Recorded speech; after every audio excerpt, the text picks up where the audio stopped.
अभिधान राजेंद्र कोश तीसरा भाग 81 नंबर का सब्जेक्ट, हाँ, जिसमें गणधर शब्द है। सब्जेक्ट कौन सा है? गणधर। गण को जो धारण करे वो गणधर। अब गण विद्या का भी होता है, गण शिष्य का भी होता है, गण गुणों का भी होता है। यानी कि धारण करना वो जरूरी है। तुम्हारे आसपास रहे वो जरूरी नहीं है, धारण करना वो जरूरी है। तो गौतम स्वामी, उनको हम गणधर कहते हैं। तो यहाँ पर धारण करने के लिए आचारांग सूत्र में कहते हैं, अनुत्तर ज्ञान दर्शन आदि धर्म गण धरे। विशिष्ट प्रकार के दर्शन ज्ञान चारित्र की उपासना जो कर रहे हैं, जो धारण कर रहे, यहाँ पर बाह्य दृष्टि से कोई भी बात नहीं रखी है। यहाँ सिर्फ और सिर्फ दर्शन ज्ञान चारित्र की बात नहीं रखी है। जो दर्शन ज्ञान है वो अनुत्तर विशिष्ट होने जरूरी है, क्योंकि उसकी धारणा करना, इसका मतलब अनंत को स्वीकार करना, क्योंकि अनंत दर्शन, अनंत ज्ञान, अनंत चारित्र है। और अनुत्तर यानी अनंत के साथ जुड़ जाता है। सामान्य दर्शन ज्ञान चारित्र छूट सकते हैं द्रव्य से, व्यवहार से, लेकिन विशिष्ट दर्शन ज्ञान चारित्र की उपासना उसे संसार ही छुड़ा देता है, क्योंकि लगातार उसे उस स्थिति में रहना है। इसके लिए वो उस स्थिति को बार बार देखता रहता है। अनुत्तर दर्शन ज्ञान चारित्र धर्म गण हरे, आदि से यहाँ पर सामान्य और विशेष दोनों ज्ञान की उपासना बता दी है। सूत्र कर्तरी, जो द्वादशांगी के मूल सूत्र को अंतर मुहूर्तर में जिसकी रचना के करता है। भगवान ने जब वासस्केप किया गौतम स्वामी और 11 गंधर्वों पर, उपनयवा विगमेवा धुवैवा, तो उस उपनयवा विगमेवा धुवैवा में उन्होंने जो आशीष लिए मस्तक पर, जो परमात्मा ने वासस्केप किया, वो वासस्केप पूर्ण ज्ञान का हुआ। आशीष मिला तो आशीर्वाद पूर्ण ज्ञान की यात्रा का मिला। इसके लिए जैसे उपनयवा विगमेवा धुवैया कहा, उनके अंदर से विशाल श्रुत का समुद्र प्रकट हुआ, जिसे हम द्वादशांगी कहते हैं, विशाल श्रुत का।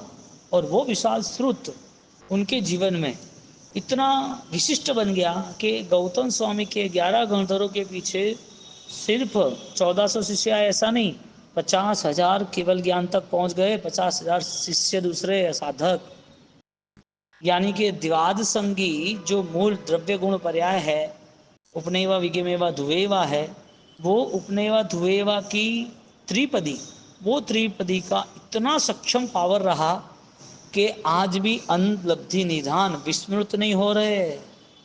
उनका जीवन चरित्र गणधर भगवान का हमें आकर्षित करता है गणधरवादों से। गण को धारण करना ऐसा नहीं, सत्य को धारण करना। सत्य अनुत्तर है, सत्य के सामने कोई किसी की कंपैरिजन नहीं हो सकती। सत्य का मूल्य नहीं कर सकते, सत्य को तुम पकड़ नहीं सकते कि सत्य का ये मापदंड है, सत्य इतना कद का है, सत्य इतने समय तक चलेगा। सत्य यानी निर्बंध, सत्य यानी वास्तविकता, सत्य यानी ही धारणा। तो धारणा सत्य की होती है, तो सत्य की धारणा ही रहती है, और सत्य की धारणा रहने के कारण उसे धारण यानी कि गणधर कहते हैं। तो वो गणधर कौन है? गौतम स्वामी है। ऐसे बहुत सारे गणों को धारण करने और गुणों को धारण करने। गणधर की व्याख्या क्या करी? सिर्फ गण को नहीं, गुण को धारण करे, हाँ, वो भी गणधर। तो यहाँ पर कोई बहुत बड़ा क्राउड लेके बैठा हो, बहुत व्यक्तियों को वो कोई उपदेश दे रहा हो, बहुत सारे लोग जुड़े हो, तो वो गणधर नहीं बनते हैं। सामान्य रीत से ऐसा कह सकते कि उसके साथ एक बड़ी वोट बैंक है, बड़े मेंबरशिप है, बड़े बहुत ज़्यादा लोग जुड़े, लेकिन गुण प्रधान धारणा वही गणधर है। जो गुणों का आविष्कार होता है वही गणधर है न। वो गणधर के कारण यहाँ सूत्र कर्तरी ऐसा एक विशेष मार्गदर्शन दिया कि जो सूत्र के कर्ता है, कौन सा सूत्र है? द्वादशांगी के मूल के।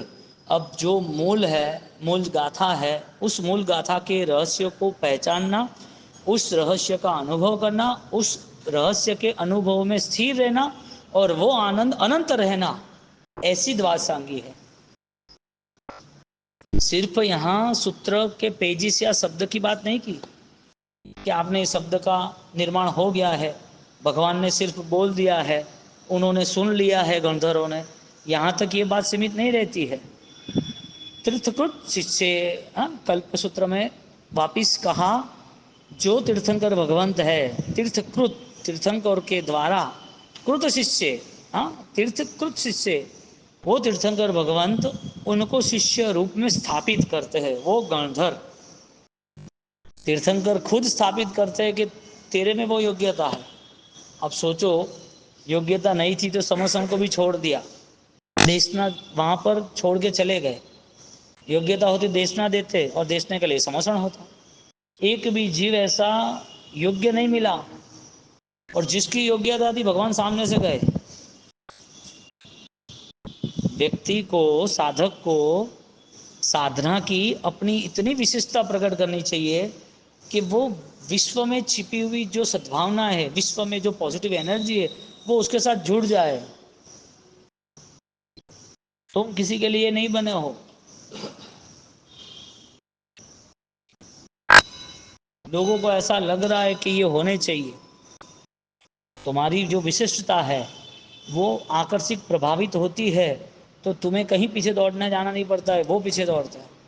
गंधर्व भगवंत ने जब परमात्मा महावीर देव वहाँ गए और गंधर्व भगवंत यानी कि गुरु गौतम, हाँ गौतम स्वामी, उनकी योग्यता, और जब उनकी योग्यता के लिए उनको बोध दिया, तो गुरु गौतम स्वामी का अंतर मन, उनका भाव इतना ताकतवर साबित हुआ। 500 शिष्य के धारण करने वाले 11 गणधर, वो सारे के सारे एट ए मोमेंट उनके पीछे आ गए, कुछ सोचा नहीं, भावधारा में सम्मिलित हो गए। भावधारा के प्रवाह के कारण उनका भावधारा कैसा वहन हुआ, तो वहां वो जुड़ गए। तो वो इतने सरल परिणामी थे कि वो मोक्ष के अधिकारी यानी कि मोक्ष की योग्यता के करीब थे। तो जो गुण को धारण करते वो गणधर, तो सारे 1400 जो गणधर थे वो गणधर क्यों बने, जब गुण धारण किया तब बने। पहले साधक तो थे ही, त्यागी तो थे, संसार छोड़ के बैठे थे वो, लेकिन उनके पास आत्म का जो गुण होना चाहिए, उनको जो स्पष्ट ज्ञान होना चाहिए, वो भी शंका ज्ञान के साथ जुड़े थे, शंका वाले ज्ञान थे, डाउट्स थे, लेकिन किसको पूछे। पुण्य पाप, मानव जीवन, नर्क दुर्गति, देवलोक, कर्म, जीव, सारे 11 गंधर्वों को सारे डाउट्स थे। एक शंका भी वो शल्य की तरह है, कांटे की तरह है। इसके लिए जहां शंका है वहां दर्शन शुद्धि नहीं है। निसंख्य निखंख्य निवित्त की इच्छा, शंका खत्म हुई, सम्यक दर्शन आधारित आराधना शुरू हुई। तो जो शंका रहित बने गुरु गौतम स्वामी, तो उनके सारे परंपरा में भगवंत से वो भी शंका रहित बन गए। तो योग्यता इतनी विशिष्ट थी, भगवान खुद सामने गए और भगवान उनके करीब गए, तो सिर्फ उनका दृष्टि का मिलन या समोषण का मिलन या एक दूसरे को मिलना, वो मिलन नहीं हुआ। मुक्ति का, अध्यात्म का अपो दिवो भव, आत्मा का मिलन हो गया। आत्मा की जो दीपक उजासता थी वो एक दूसरे की मिल गई। इसके लिए दीपक के हर प्रकाश में समानता है। दीपक आज जल गया, वो दूसरे को जलाते हैं, तो उसकी समानता रहती है प्रकाश में। एक केवल ज्ञानी आत्मा है, तो केवल ज्ञान समानता होती है। केवल ज्ञान उनको स्पर्श किया गौतम स्वामी को गुणों के कारण। प्रभु महावीर गुणवान, तो वो गुण प्रकट कर दिया आत्म तत्व की बात समझ के, जीव तत्व की। तो वो जो गुणों का स्पर्श हुआ, जो गुणों का आविर्भाव एक दूसरे का हुआ, तो उस गुणों के आविर्भाव में योग्यता थी, और वो योग्यता को प्रकट करने के लिए उनका अनुसरण था। तो दोनों में वो आविर्भाव हुआ, तो दोनों मोक्ष के अधिकारी बन गए। तो मिलन सिर्फ देखने से आंखों का, सिर्फ बात और बोलने से सुनने का, या समोसन में जाके समोसन की रुद्धि देखने का, ऐसा मिलन नहीं हुआ। जो मन की साधना में लीन हो जाए वो मुनि, जो रिद्धि सिद्धि आंतरिक ऐश्वर्य के साथ जोड़े वो ऋषि, जो अपूर्व ज्ञान के बहुत से व्यापन जीवन करे वो ज्ञानी, जो श्रम में आनंद आए, इतना अधिक से अधिक श्रम उठाए वो श्रमण। श्रमण, मुनि, ऋषि, ज्ञानी, और जो साधना की सिद्धि के करीब हो वो साधक, गुण को धारण करे वो गणधर। यहाँ तीर्थकृत शिष्य, और आगे उसी कल्पसूत्र के आगे कहते हैं गणनायक के, अनेक भगवंतों के, अनेक साधकों के, यहाँ समण समणी भगवंत गणों के नायक बताए, यानी कि समुदाय को वहन करने वाले हैं। बोलो, शासन का वहन जैसे वैसे का हिस्सा ही नहीं है। इसके लिए वहन करने के लिए श्रमण भगवंत उसको मुख्य आधार बनाया, और मुख्य आधार बनाया कि भाई तुम्हारी ये योग्यता है, उस योग्यता के पीछे ये गण की शक्ति दर्शन ज्ञान चार्य की बुद्धिमान होनी चाहिए। उनको क्या लेना देना था, गण की वृद्धि नहीं करते तो अपने आत्मा में तो रहते, अपने गण तो है ही, 1400 शिष्य तो थे ही, लेकिन नहीं, हरेक आत्मा में अनंत गुण है, तो वो आत्मा गुणवान बने ऐसा रास्ता होना ही चाहिए। और वो ऐसी विशिष्ट साधना करते आगे निकल गए, तो आज हमें वो साधना प्रभावित करती है, इसके लिए हम स्मरण भी करते हैं। किसी ने 50-80 साल में भी बोया था, तो आज हम अनाज खा रहे हैं ना। परिवार में कोई वडीलों ने पैसा कमाया था, तो आज उसका बेटा पोता वो पैसे का उपभोग कर रहा है ना, पैसे से जीवन जी रहा है ना। सामान्य व्यवहार क्या कह रहा है कि तुम अंतिम सांस तक कुछ न कुछ करते रहो, और सम्यक करोगे तो साथ देगी समाधि में। तो गण नायक के समुदाय को नानक, ऐसे को, ऐसे जो भगवंत है उनको गौतम स्वामी आदौ विशेष आवश्यक में उनका नाम प्रभु महावीर स्वामी के प्रथम शिष्य की पहचान के रूप वो महापुरुष गौतम स्वामी है। और अब जो गण को धारण करते हैं, जो गुण को धारण करते हैं, उनके लिए विशिष्ट बात यह है, शिष्य हितत्वात् स अपि नमस्क्रियते। जो हितकारी अवस्था का निर्माण करें, हित क्या है उसके लिए उनको हर बार मार्ग दिखाए, जिसे वाचना कहते, स्वाध्याय कहते, स्मरण कहते, ध्यान कहते, हित का रास्ता दिखाए। हितेश्वरी, हितेश्वरी, वो हितेश्वरी जो रास्ता है वो गण धारण करने वाले ही कर सकते। इसका मतलब यदि गुण है तो तुम गणधर हो, यदि गुण है तो। फिर नाम से गणधर बनना है तो कोई भी टैटू बना दे, कोई भी टैटू बना दे। लोग टैटू बनाते हैं महावीर नाम से, भगवान शरीर पे ऊपर टैटू बनाते, महावीर शरीर पे ऊपर टैटू बना देते अलग अलग नाम से, ओम नमः शिवाय टैटू बना देते। ऐसी चीज़ों से कुछ मिलता थोड़ी है। वो तो सोचता है कि ये कर लेंगे अच्छा होगा, ऐसा नहीं होना चाहिए। तो गौतम स्वामी यानी कि शिष्य हितत्वात् स अपि नमस्क्रियते, वो ऐसी क्रिया को आगे लाते जो हितकारी है।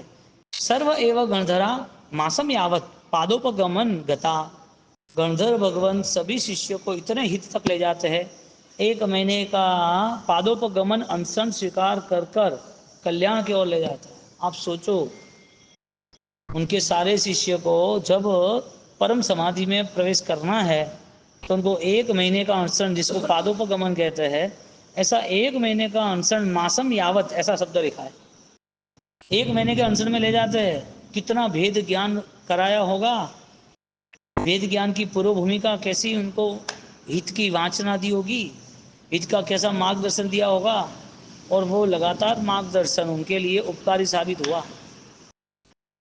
मार्गदर्शन देना वाला सही है, लेने वाला सही हो जाए तो काम हो जाए। क्योंकि वाचना जो है, स्वाध्याय जो है, वो सबसे पहले स्व पर उपकार करता है, एकांत हित है स्वाध्याय से, एकांत हित है। क्योंकि स्वयं को बदलना दिखता है, स्वयं को परिवर्तन लाना वो पता चलता है स्वाध्याय से। क्योंकि खुद न बदले और खुद बोलता रहे तो मतलब नहीं है। सर्व एवं गणधरा मासम एवत यावत पादोपगमन गता, गौतमस्य द्रव्य गुण पर्याय तीर्थम अनुजानामीति। गौतम स्वामी जो द्रव्य गुण पर्याय से तीर्थ को जानते हैं, हाँ, द्रव्य गुण पर्याय से तीर्थ को जानते हैं, ऐसे गणधर भगवंत वहन कर सकते हैं शासन। द्रव्य गुण पर्याय के बिना यदि क्रियात्मक सिर्फ बोध हो तो उसे हम शासन तीर्थ नहीं कहेंगे। व्यवहारिक क्रियाओं से कोई अध्यात्म का लेना देना ही नहीं है। इसके लिए द्रव्य गुण पर्याय तीर्थम अनुजानामी, द्रव्य गुण पर्याय को पहले रखा, आत्मबोध को। अब जो आत्मबोध के बिना जीवन व्यतीत करता है उसकी हालत क्या होती है, समय कितना बर्बाद हो जाता है, आयुष्य कितना निष्फल हो जाता है, मिला हुआ जैन शासन वापिस नहीं मिलेगा। हर पल हर घड़ी उसका स्मरण अपने द्रव्यानी योग में स्थिर करता है, और द्रव्यानी योग से निकली हुई सारी बातें, सारा व्यवहार सुवर्ण से भी शुद्ध है, सुवर्ण से भी मूल्यवान है। क्योंकि द्रव्यानी योगी इतना ताकतवर है, उसके सारे बोलना चालना बैठना उठना सब व्यवहार उसके अध्यात्म की ओर ले जाता है। गणस्य गच्छस्य धारकत्वात् गणधरः, उत्तराधीन सूत्र में क्या कहते हैं, जो गच्छ को धारण करे, धारण करने की योग्यता जिसमें है, धारण करके उसका योगक्षेम करे, उसका नाम गणधर है। गणनायक के आचार्य, स्थानांक सूत्र में, जो गुण के समूह को प्राप्त करे ऐसे आचार्य भगवान को गणनायक यानी कि गण के समूह कहते हैं। बोलो आचार्य भगवान की व्याख्या क्या की, गणधर की व्याख्या क्या की। सिर्फ समुदाय या कुछ साधकों को लेकर चलना ऐसा नहीं, समुदाय और साधक जिनकी निश्रा में वो सारा अस्तित्व गुण प्रधान है, गुणों से जुड़ा है। बोलो अभी एक सेंट की अत्तर की दुकान में जाओ और सुगंध नहीं ऐसा बने, हजारों सेंट की बोतल है, सुगंध नहीं ऐसा बने क्या। जो मालिक है वो घर पे जाए तो भी उसके कपड़े में से सुगंध आती है, सब पूरे दिन सबको चेक कराता रहता है इसके लिए। तो हजारों बोतल में भी सुगंध है, उसका मालिक खुद हजारों बोतल को संभालने वाला सुगंधित ही है। गणधर तो गुणवान है, गणधर के निष्ठावती साधक भी गुणवान है, और गणधर के साधक नहीं है तो भी ऐसी प्रभावक परंपरा है कि सुगंध आती रहती है। गणनायक के आचार्य गणधर पदस्य प्रायोग्य, व्यवहार सूत्र में इनको कहते हैं कि गणधर पद की योग्यता धारण करे उसे गणधर प्रायोग्य कहते हैं। गणधरस्य तत्प्रभास्य प्रतिपादकत्वाद गणधर वंश, वाह कितना अच्छा कहा। जो गणधर भगवंत के ज्ञान को प्रभावित करे उसे गणधर के वंश कहते हैं। जैसे संसार में वो कहते हैं ना कि किसका लड़का है, वंश बोलते हैं, ऐसे यहाँ पर वो बात करते हैं कि गणधर के वंशज कौन, जो दर्शन ज्ञान चारित्र के प्रवाह को प्रतिपादकत्वात् तत्प्रभास्य, कैसा शब्द रखा, गंधरस्य तत्प्रभास्य प्रतिपादकत्वात् गणधर वंश। गणधर है दर्शन ज्ञान चारित्र युक्त, गणधर है समुदाय को वहन करने वाले। ऐसे गणधर नहीं है तो भी गणधर की जो दर्शन ज्ञान चारित्र की स्वयं की यात्रा थी, वो यात्रा निरंतर चलती रहती है दूसरे उत्तराधिकारी से, जिसे गणधर वंश कहते हैं। गणधरे, हाँ, जो गुणों के आनंद लेता है। समवाय भोजने, निश्चित चूर्ण में 8वें अध्ययन में, समवाय चूर्ण जो गुणों के समूह को धारक है, वह सूत्र में भोजन करे वह गण भक्त कहते हैं। गण से आहार ज्ञानादि च संग्राह के, थाणंग सूत्र में 4थे अध्ययन में, गण का योग वहन करना है, योगक्षेम, इसके लिए वो वस्तु साधना उपयोगी चीजें वो ग्रहण करते हैं। गणस्य आहारादिना ज्ञानादिना च संग्रह के, संग्रह कारक गण संग्रह कर होता है, गण वंशज कहते हैं, ऐसे गण संग्राहक कहते हैं। आगे गण सम्मत कहते हैं। महत्तरादौ प्रवचन प्रभावी के, व्यवहार सूत्र में 13वें अध्ययन में, जो महत्तर तप मंत्र प्रवचन में प्रभाव के वह गण सम्मत है, जिसकी कैपेसिटी है शासन के, शास्त्रों के, धर्म के व्यवहारों को उजागर करना, रक्षा करना, वो भी गण सम्मत है। गण शोभा करे पुरुष जाते, जो तर्क को समाप्त करे, धर्म को सुरक्षित करे, वाद प्रतिवाद से गण की शोभा वृद्धि होती है, वो गण शोभा कहते हैं।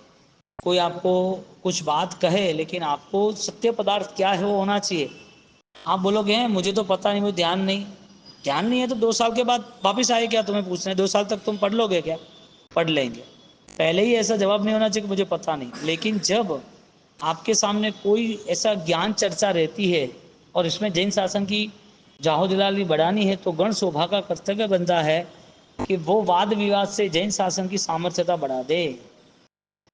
गणस्य मर्यादायाम, हाँ, व्यवहार सूत्र के 13वें अध्याय में गणधर्व की मर्यादा होती है। इसके लिए जो अयोग्य होते हैं उनको गणधर विशिष्ट श्रुत, महाकल्प सूत्र कहते हैं, वो देते नहीं है। मर्यादा का पालन कर, तैयार हो, विश्वास जीत, बाद में बात। बोलो किसको देना वो भी सोचना जरूरी है। गणस्य मर्यादायाम, गणधर की मर्यादा कहते हैं। आचार विनय भेदे, प्रवचन सारदार में आचार और विनय जहाँ है वहाँ प्रकृति रूप से ऐसी समाचारी को गंधर्व समाचारी कहते हैं। बोलो आचार ना हो तो वो समूह को क्या समझना। जिस घर में कोई मर्यादा ही ना हो, है कौन क्या कमा रहा है, कब आ रहा है, कहाँ जा रहा है, क्या कर रहा है, कुछ पता नहीं, वो घर थोड़ी है।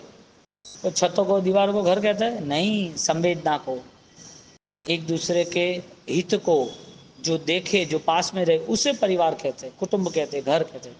वसुधैव वसुधैव कुटुंबकम, उसे कुटुंब कहते हैं। तो यहाँ पर जब आचार विनय भेद है, जहाँ आचार है, विनय है, व्यवहार है, उसे गण कहते हैं।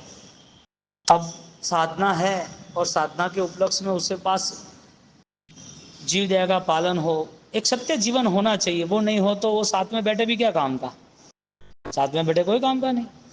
तो जो आचार भेद है वो आचार भेद परंपरा बन गई। आचार भेद क्या बन गया, परंपरा बन गई। तो उन्होंने जो सही किया है उसके पीछे वो भी सही कर रहा है। हालांकि शिष्य हितत्वात ऐसा शब्द रख के उन्होंने हित वाला मार्गदर्शन बताया। तो गणधर जो है वो ये आचार से, मर्यादाओं से गण की शोभा तो बढ़ा रहे हैं, तो योग्य जीवों को योग्य बोध दे के आगे बढ़ा रहे हैं। अब जिस साधक का या शिष्य का यदि उसको पता नहीं चला, वो सोचता है कि मेरे गुरु ने किया वो मैं कर लूँ, तो अवस्था अलग है ना। गुरु कर रहे हैं वो थोड़ी करना है। जो बड़े आचार्य भगवान थे 60 65 70 साल के, और अभी एक 10 साल के, 15 साल के, 20 साल के लड़के दीक्षा ली, तो 70 80 साल की उम्र या उनकी जो अवस्था जो भी है वो अलग है और इसकी अलग है। लेकिन उसकी तरह करने जाए तो टूट जाए, बिखर जाए, परेशान हो जाए। क्योंकि वो ज्ञान संपन्न है, श्रुत संपन्न है, गण संपत्त है, शोभा संपत्त है, मर्यादा संपन्न है, उनके पास सब क्वालिटी है। अभी इसका तो 20 साल में प्रारंभ है। तो नकल में अकल नहीं होती है कभी भी, नकल में अकल होती ही नहीं है। इसके लिए जो हितकारी है वो सारी चीज मजबूताई से संकल्पबद्ध होकर पकड़ के रखनी कि भाई ये सब करना है, मेरे अंतर मन में तो मेरी साधना है ही, लेकिन ये जो सिंपल व्यवहार है उसको तो निभाना ही निभाना है, निभा कुछ भी हो जाए। अब 1 बाय 1 एक आचार, प्राणतिपात समझो, मुसावात समझो, ऐसे 5 महाव्रत, उसके आचार और उसके आचार से जुड़ी हुई महिमा, प्लस माइनस योगक्षेम, वो सब उसे पता है, उस रास्ते वो चलता है। मर्यादा इसे कहते हैं। अब जहाँ गुरु जो करे वो करने जाए तो गुरु के पास 20,000 श्लोक है, बैठ जा 20,000 श्लोक करने के लिए। गुरु के पास बड़ी कैपेसिटी है, पहले बहुत बड़ी तपस्या कर ली, कर ले अभी तो। गुरु के पास बहुत क्षमता है। आते हैं लोग, दुखी आते हैं, रोते हैं, समाधान चाहते हैं कि मेरे जीवन में तप क्यों नहीं होता है, ज्ञान क्यों नहीं होता है, तो समाधान गुरु देते हैं। अब उनका अनुभव 50 60 साल का है, और जो अभी साधक हुए हैं, अभी शिक्षित हुए हैं, वो उनकी कॉपी करने जाए तो कोई आके बैठ जाए पूछे तो हमें आशीर्वाद दीजिए, तो उसके कोई काम नहीं, वो कुछ कर नहीं सकते। इसके लिए कभी भी अकल में रहना, नकल में जाना नहीं। जो नकल में गए वो तो फंसी गए, नकल में गए वो फंसी गए। भगवान महावीर स्वामी की भी नकल नहीं करनी है, क्योंकि तुम भगवान महावीर स्वामी बन सकते हो नहीं, तुम गमता स्वामी बन सकते हो नहीं। तो तुम्हें बनना है तो क्या बनना है, तुम क्या बनोगे। तो मर्यादा आया से, आचार के विनय के भेद से, आचार के विनय के भेद से यहाँ पर गणधर की बात की। तो गणधर यानी गुण का धारण करना, दर्शन ज्ञान चारित्र को धारण करना। अब जिन जिन जीवों ने दर्शन ज्ञान चारित्र को धारण नहीं किया, तो बिना धारण के तो कुछ नहीं मिलता किसी को। हड्डी भी टूट जाती है तो प्लास्टर का पूरा ट्रीटमेंट है, वो धारण करना पड़ता है। शरीर को चलाना है तो भोजन धारण करना पड़ता है, शरीर को थकान है तो नींद को धारण करना पड़ता है। धारण तो जरूरी था, धारण होता ही गया होता ही गया। अब जहां जहां धारण हुआ वहां कल्याण आया, जहां धारण हुआ वहां कल्याण हुआ। तो जैसे जैसे आचार का विनय भेद से लेना देना रहा आचार का, तो आचार के भेद से वो सहज जुड़ गया आचार के भेद से। इसके लिए गणधर यानी विनय, गणधर यानी गुण, गणधर यानी विद्याओं से पर, यानी कि विद्या प्राप्ति से भी आगे। तो वो गण को धारण करते करते इतने गुणों को धारण किया कि उनका दर्शन ज्ञान चारित्र निरंतर चलता रहा। दर्शन ज्ञान चारित्र निरंतर चलता रहा, दर्शन ज्ञान चारित्र। और वो नहीं है तो भी गणधर वंश, ऐसे करके गणधर के वंशज भी चलते रहे। बोलो आज हमारे पास जो साधना आई है, वो साधना किसके प्रभाव से आई है? गणधर भगवंतों के प्रभाव से। क्योंकि प्रभु महावीर तो जाने वाले थे, तो उनको ये साधना दी, ये आराधना दी, उपनयवा विग्नयवा धुएवा, भगवान तो बन गए, तीर्थंकर तो प्रकट हो गया, तीर्थंकर पद, वो देशना दी। वो देशना के प्रभाव से भगवान ने खुद ने जब ये गण को धारण किया, तो भगवान ने उनकी योग्यता भी देख ली। बोलो, मिट्टी सोना है, देखने जाओ तो पृथ्वी के भेद से सोना है, लेकिन मूल्य की दृष्टि से देखने जाओ तो संसारी मिट्टी रूपी कचरे को फेंक देते हैं। सोने को कोई भी हिसाब से संभाल लेते हैं, चोरी भी हो जाए गायब भी हो जाए तो और चिंतित होके 10 बार खो देगा। तो योग्यता का भी विकास होता है तो होता है। बोलो, किसी की योग्यता ना प्रगटी और गौतम स्वामी की योग्यता प्रगटी, जो ब्राह्मण थे अजैन थे। और ऐसे गणधर भगवंत दादा गुदेरायन सूरी महाराज ने पूरे 18 अलग अलग स्टेटमेंट दिए हैं। तो दर्शन ज्ञान चारित्र का वहन करे, ऐसी त्रिपदी का धारण करे, ऐसे गणधर के जो वंशज है, ऐसे साधक वो गुण की उपासना करते हैं।